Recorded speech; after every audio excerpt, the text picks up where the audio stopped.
사랑하는 성도님들, 오늘도 하루 수고 많으셨습니다.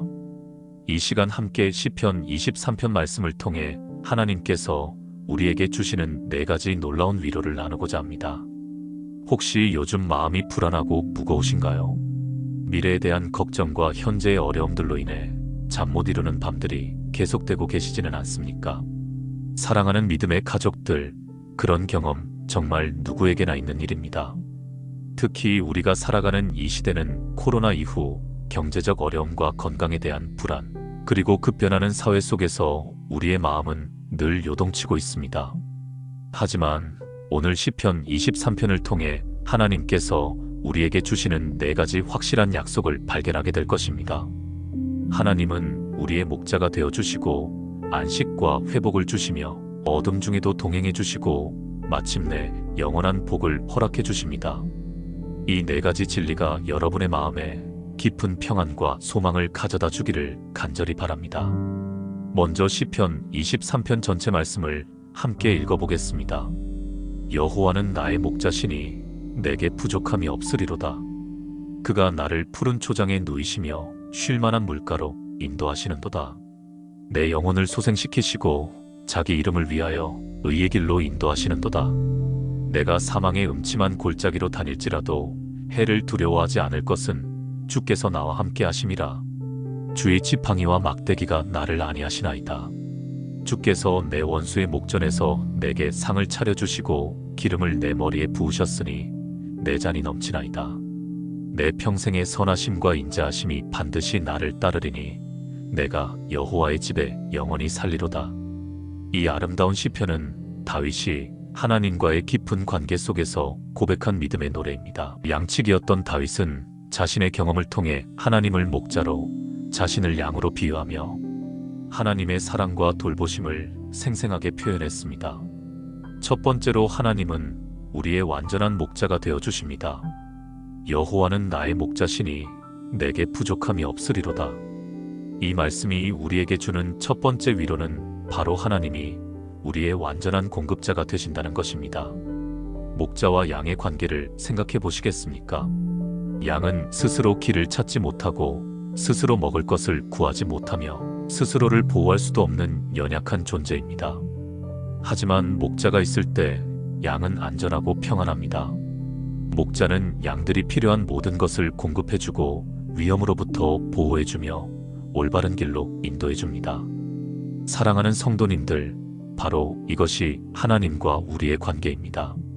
하나님께서는 우리 삶의 완전한 목자가 되어주셔서 우리에게 부족함이 없게 해주십니다. 이스라엘의 역사를 보십시오. 하나님께서는 출애굽 과정에서 백성들에게 만나와 메추라기를 주셔서 먹을 것을 공급해 주셨습니다. 광야에서 반석을 쳐서 물이 나오게 하셔서 마실 것을 주셨습니다. 낮에는 구름 기둥으로 밤에는 불기둥으로 길을 인도해 주셨습니다. 이처럼 하나님은 우리 삶의 모든 필요를 아시고 공급해 주시는 분이십니다. 요한복음 10장 11절에서 예수님께서도 말씀하셨습니다. 나는 선한 목자라 선한 목자는 양들을 위하여 목숨을 버리거니와. 예수님께서는 우리를 위해 십자가에서 목숨을 버려주신 최고의 목자이십니다. 그분은 우리의 영적 필요와 육적 필요를 모두 아시고 채워주십니다. 실제로 제가 목회하면서 만난 많은 성도들이 이런 경험을 했습니다. 한 성도님은 갑작스런 실직으로 생계가 막막했는데 기도하며 하나님을 의지했더니 예상치 못한 곳에서 더 좋은 일자리를 얻게 되었습니다. 또 다른 성도님은 건강상 큰 수술을 앞두고 두려워했는데 하나님께 맡기고 기도했더니 수술이 성공적으로 끝나고 빠른 회복을 경험했습니다. 이처럼 하나님은 우리 삶의 모든 영역에서 완전한 목자가 되어 주십니다. 경제적 어려움이 있을 때도, 건강에 문제가 있을 때도, 인간관계에 갈등이 있을 때도 하나님은 우리의 목자가 되어 해결책을 주십니다. 사랑하는 믿음의 가족들, 지금 여러분이 무엇을 필요로 하고 계십니까? 물질적인 공급이 필요하신가요? 건강의 회복이 필요하신가요? 아니면 마음의 평안이 필요하신가요? 하나님은 우리의 목자이심으로 우리에게 부족함이 없게 해주실 것입니다. 이 확신을 가지고 오늘도 하루를 살아가시기 바랍니다. 두 번째로 하나님은 우리에게 참된 안식과 회복을 주십니다. 그가 나를 푸른 초장에 누이시며 쉴만한 물가로 인도하시는도다. 내 영혼을 소생시키시고 자기 이름을 위하여 의의 길로 인도하시는도다. 푸른 초장과 쉴만한 물가, 이 얼마나 아름다운 표현입니까? 현대를 살아가는 우리에게 이 말씀이 주는 위로가 얼마나 큰지 모릅니다. 우리는 매일 경쟁 사회에서 살아남기 위해 치열하게 노력하고 있습니다. 직장에서는 성과를 내야 하고, 가정에서는 좋은 부모, 좋은 배우자가 되어야 하며, 교회에서도 충성된 성도가 되어야 한다는 부담감에 시달립니다. 그 결과 우리의 영혼은 메마르고 지쳐갑니다. 하지만 하나님께서는 우리를 푸른 초장에 누이신다고 하셨습니다. 푸른 초장은 신선한 풀이 무성한 목초지를 의미합니다. 양들이 이곳에서 충분히 먹고 편안히 쉴 수 있는 최상의 장소입니다. 또한 쉴만한 물가로 인도하신다고 하셨습니다. 히브리어 원문에서 쉴만한 물가는 조용한 물이라는 뜻입니다. 급류가 아닌 고요하고 평온한 물가에서 양들이 안전하게 목을 축일 수 있는 곳을 말합니다. 이사야 40장 28절부터 31절에 이런 말씀이 있습니다. 너는 알지 못하느냐 듣지 못하였느냐 영원하신 하나님 여호와 땅 끝까지 창조하신 이는 피곤하지 아니하시며 곤비하지 아니하시며 그의 지혜는 헤아릴 수 없느니라. 피곤한 자에게는 능력을 주시며 무능한 자에게는 힘을 더하시나니 소년이라도 피곤하며 곤비하며 장정이라도 넘어지며 쓰러지되 오직 여호와를 앙망하는 자는 새 힘을 얻으리니 독수리가 날개치며 올라감 같을 것이요 다른 박질하여도 곤비하지 아니하겠고 걸어가도 피곤하지 아니하리로다. 하나님께서는 피곤하고 지친 우리에게 새 힘을 주십니다. 마태복음 11장 28절에서 예수님께서도 말씀하셨습니다. 수고하고 무거운 짐진 자들아 다 내게로 오라 내가 너희를 쉬게 하리라. 예수님께서는 우리의 무거운 짐을 대신 져주시고 참된 안식을 주십니다. 실제로 많은 성도들이 기도와 말씀을 통해 이런 회복을 경험합니다. 한 직장인 성도님은 야근과 과중한 업무로 탈진 상태가 되었는데 새벽 기도회에 나와 하나님께 기도하며 말씀을 듣는 시간을 통해 영적 충전을 받았습니다. 그 결과 같은 일을 해도 스트레스 받지 않고 기쁨으로 감당할 수 있는 힘을 얻게 되었습니다. 또 다른 성도님은 가정 문제로 마음이 복잡하고 괴로웠는데 찬양과 기도 시간을 통해 마음의 평안을 되찾았습니다. 하나님께서 주시는 이런 안식은 단순히 육체적 휴식만이 아닙니다. 영혼의 소생, 즉 영적 회복을 의미합니다. 내 영혼을 소생시키시고라는 말씀처럼 하나님은 우리의 지친 영혼을 새롭게 하십니다. 그리고 자기 이름을 위하여 의의 길로 인도하신다고 하셨습니다. 하나님께서는 우리를 바른 길, 의로운 길로 인도해 주십니다. 이것은 단순히 우리를 위한 것이 아니라 하나님의 이름을 위한 것입니다. 우리가 의로운 삶을 살 때 하나님의 영광이 나타나기 때문입니다. 사랑하는 성도님들, 지금 영적으로 메마르고 지쳐 계신가요? 마음이 복잡하고 평안이 없으신가요? 하나님께서 여러분을 푸른 초장으로 쉴만한 물가로 인도해 주실 것입니다. 기도의 자리, 말씀의 자리, 찬양의 자리가 바로 여러분의 푸른 초장이 될 것입니다. 세 번째로 하나님은 어둠 중에도 우리와 동행해 주십니다. 내가 사망의 음침한 골짜기로 다닐지라도 해를 두려워하지 않을 것은 주께서 나와 함께 하심이라. 주의 지팡이와 막대기가 나를 안위하시나이다. 사망의 음침한 골짜기, 이것은 우리 인생에서 가장 어둡고 절망적인 순간들을 의미합니다.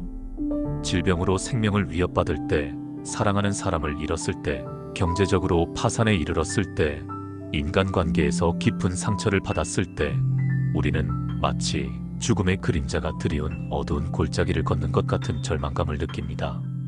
하지만 이 말씀에서 다윗은 놀라운 고백을 합니다. 해를 두려워하지 않겠다는 것입니다. 그 이유가 무엇입니까? 주께서 나와 함께 하시기 때문입니다. 시편 139편 7절부터 10절에 이런 말씀이 있습니다. 내가 주의 영을 떠나 어디로 가며 주의 앞에서 어디로 피하리이까?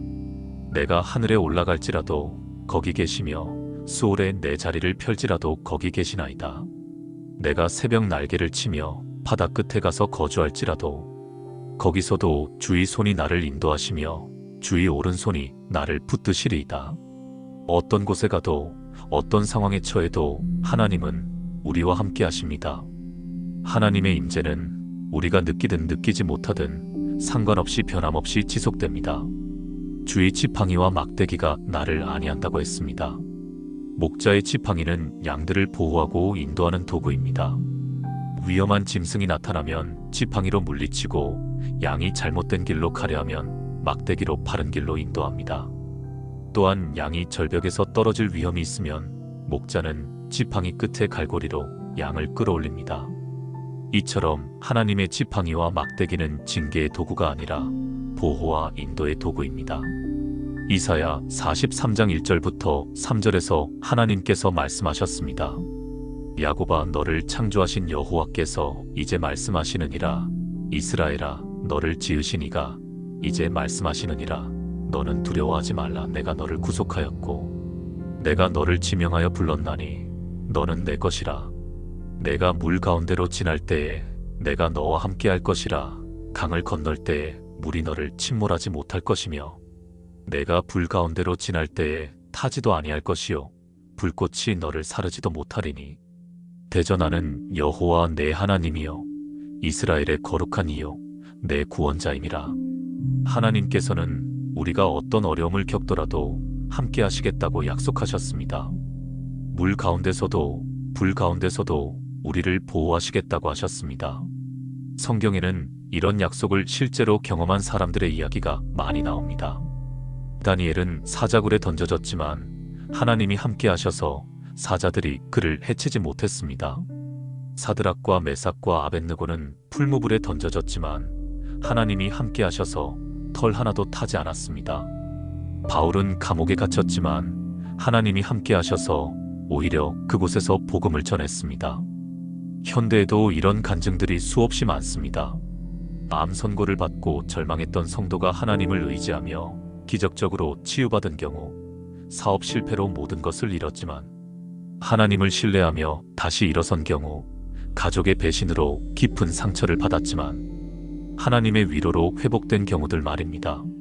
중요한 것은 하나님께서 우리의 어려움을 없애주시는 것이 아니라 그 어려움 가운데서 함께 해주신다는 것입니다. 어려움이 사라지지 않더라도 하나님이 함께 하시면 우리는 두려워하지 않을 수 있습니다. 사랑하는 믿음의 가족들, 지금 인생의 어두운 골짜기를 지나고 계신가요? 앞이 보이지 않고 절망스러운 상황에 계신가요? 두려워하지 마십시오. 하나님께서 여러분과 함께하고 계십니다. 그분의 지팡이와 막대기가 여러분을 보호하고 인도하고 계십니다. 네 번째로 하나님은 우리에게 넘치는 복과 영원한 소망을 주십니다. 주께서 내 원수의 목전에서 내게 상을 차려주시고 기름을 내 머리에 부으셨으니 내 잔이 넘치나이다. 내 평생의 선하심과 인자하심이 반드시 나를 따르리니 내가 여호와의 집에 영원히 살리로다. 원수의 목전에서 상을 차려주신다는 것은 대적들이 보는 앞에서 하나님께서 우리를 높여주신다는 뜻입니다. 구약시대에 손님을 맞이할 때 가장 좋은 음식으로 상을 차려주는 것은 최고의 환대를 의미했습니다. 또한 기름을 머리에 붓는 것은 축복과 영광을 상징하는 의식이었습니다. 왕이나 제사장을 세울 때 기름을 부어 성별했습니다. 내 잔이 넘친다는 것은 하나님의 복이 우리가 담을 수 있는 그릇보다도 더 크다는 뜻입니다. 하나님의 축복은 우리가 상상하는 것보다 훨씬 큽니다. 에베소서 3장 20절에서 바울은 이렇게 말했습니다. 우리 가운데서 역사하시는 능력대로 우리가 구하거나 생각하는 모든 것에 더 넘치도록 능히 하실 이에게. 하나님은 우리가 구하거나 생각하는 것보다 더 넘치도록 복을 주실 수 있는 분이십니다. 그리고 마지막에 다윗은 놀라운 고백을 합니다. 내 평생의 선하심과 인자하심이 반드시 나를 따르리니. 하나님의 선하심과 인자하심은 우리 평생 동안 우리를 따라다닐 것입니다. 히브리어 원문에는 추격한다는 의미의 동사가 사용되었습니다. 하나님의 사랑이 우리를 쫓아오신다는 것입니다. 우리가 하나님을 떠나려 해도 하나님의 사랑은 포기하지 않고 우리를 따라오십니다. 그리고 최종적으로는 여호와의 집에 영원히 거하게 될 것이라고 했습니다. 이것은 영원한 천국에서의 삶을 의미합니다. 지상에서의 삶이 끝나더라도 우리는 하나님과 영원히 함께 살게 될 것입니다.